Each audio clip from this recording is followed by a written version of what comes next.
Welcome to Anchored Not Anxious. This is where you discover anchoring practices for anxiety and worry, gain a deep trust in God, and develop an internal peace by living off His Word.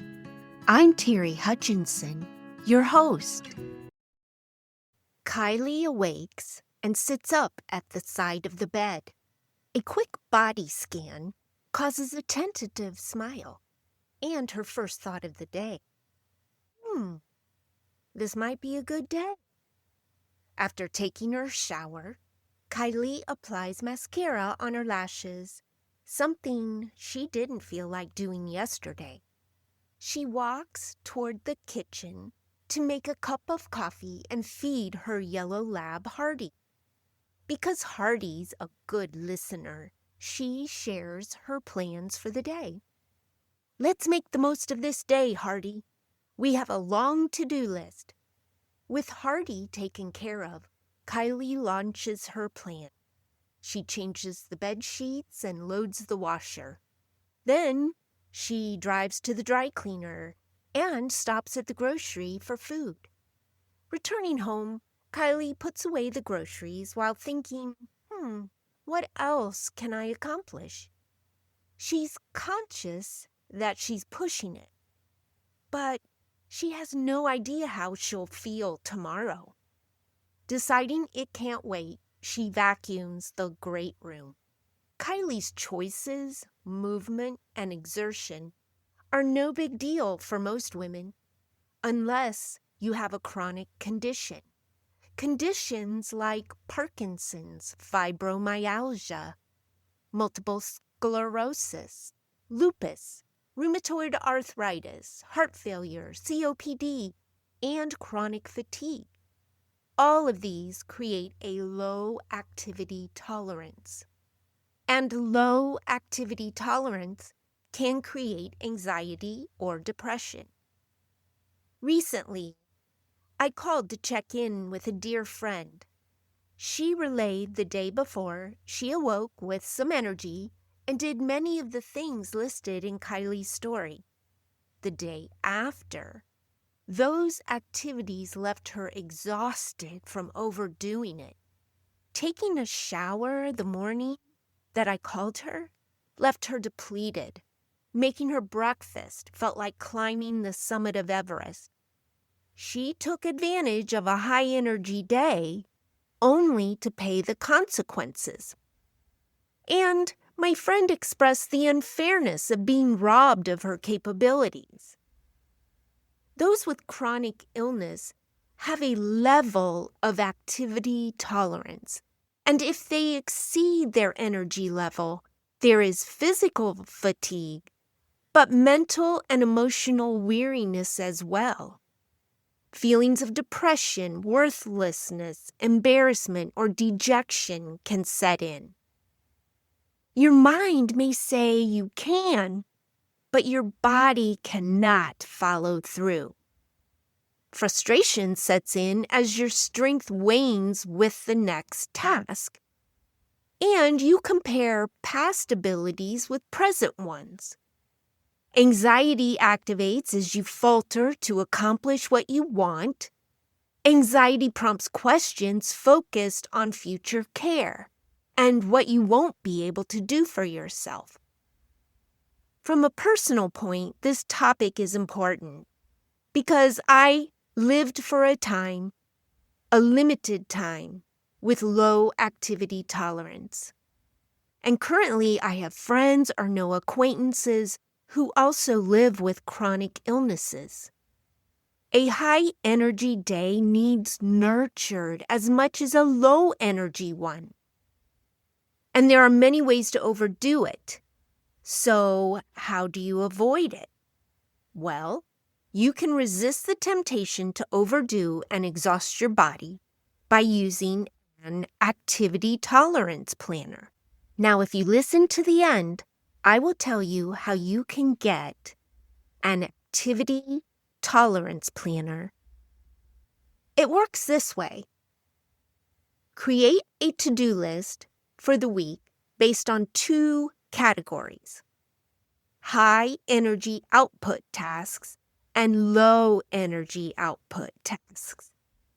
High energy output tasks exhaust your physical or mental stamina faster than low energy tasks. Now again, high energy tasks might include vacuuming, mopping, paying bills, cleaning a bathroom, grocery shopping, laundry, running errands. When you have a chronic illness, you determine what qualifies as high energy or low energy. Now, a high energy task should be done at the peak of your physical or mental stamina. And then lower output work can be done before or after the high energy task. So, getting back to your list, you've got high energy tasks and low energy tasks. And for the week, you're going to want to select 4 to 5 high energy tasks that you would like to accomplish during that 5 to 7 day period. Once you have those listed, then you're going to add 7 to 8 low energy tasks and prioritize these in order of importance. You might be able to accomplish 2, 3, or 4 low energy tasks in a single day, maybe more. As you perform each task, you want to assess your activity intensity. And you measure your activity intensity with the talk test. If you are able to talk aloud while performing your activity, then you are at a moderate activity level. If you can speak a few words but not complete an entire sentence, then your activity is vigorous. Now, caution. A low energy task can turn into a vigorous activity if you've completed a few or several tasks before it. The talk test serves as a warning sign that you are exerting yourself at a high capacity. It indicates you need a rest period, or you might need to reassign tasks not yet completed for another day. Assessing your activity intensity and listening to your body can prevent overexertion and exhaustion. And remember, don't compare one high energy day to another. For instance, say last week you accomplished 2 high energy tasks in one day. Today, your body feels like, hey, I can do a repeat. But soon you realize your energy is waning faster than it did the last time. Respect the energy level available to you in the present moment and readjust your plan. Comparison only brings discouragement. Find contentment in what you can do and give yourself grace for what is available to you in the moment. Now, the gem of the activity tolerance planner is that at the end of your week, you can be proud of what you accomplished and your independence. This allows you to be grateful for what you were able to do. And because I want you to feel accomplished, independent, and content, I have a freebie for you.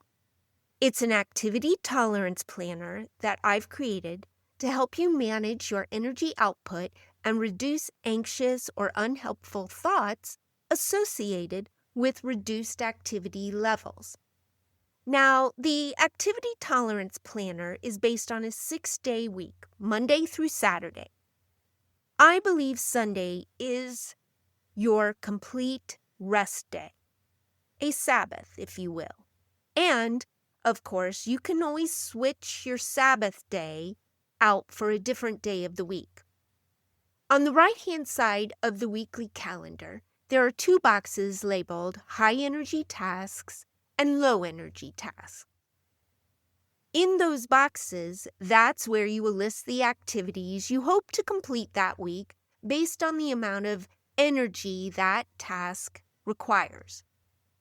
As you start your day and make an assessment of your energy level, you'll go to your activity tolerance planner and pick tasks from the high energy box and the low energy box.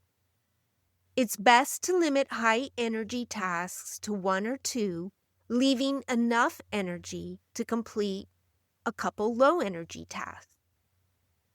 Take care to assess your exertion rate during each task with the talk test and listen to your body. If you feel you have the capacity, start another activity. And then at the end of the week, look over your calendar. Appreciate yourself, congratulate yourself, and express gratitude for what you did. By looking back at what you've done, this keeps your outlook positive and focused on possibilities. You are amazing. Believe it. Well, I hope you enjoyed this, and of course, if you do not have a chronic illness or condition, I ask that you share this with someone who does so they can have access to the activity tolerance planner.